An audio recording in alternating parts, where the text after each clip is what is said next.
గొప్ప దేవుడానికి వందనాలు.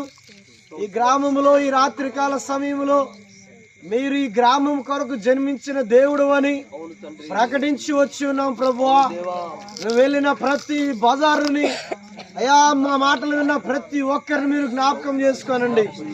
యేసు క్రీస్తు నా కొరకు కూడా జన్మించిండని ప్రతి ఒక్కరు అంగీకరించాలి. విశ్వసించే కృప యేసు నామములో ప్రతి ఒక్కరికి అనుగ్రహించబడును గాక. ఈ గ్రామంలో ప్రతి మోకాలు యేసు నామములో వంగును గాక. ప్రతి నాలుక యేసే క్రీస్తుని ఒప్పుకొనును గాక. తండ్రి మీరు ఆ రీతిగా కృప చూపించి ఇదిగో నీ సన్నిధిలో ప్రభువా ప్రతి ఒక్కరిని మీరు దీవించి ఆశీర్వదించి నీ కృప సమృద్ధిగా ఈ గ్రామం మీద కుమ్మరించి అతి త్వరలోనే అనేక మంది నాయన నీ సన్నిధికి రావడానికి ఇదిగో సంఘము కట్టబడి అనేక మంది ఆత్మతో సత్యంతో నిన్ను ఆరాధించడానికి ప్రభువా మీరు కృప చూపించి మహిమ ఘనత ప్రభావములు పొందుకు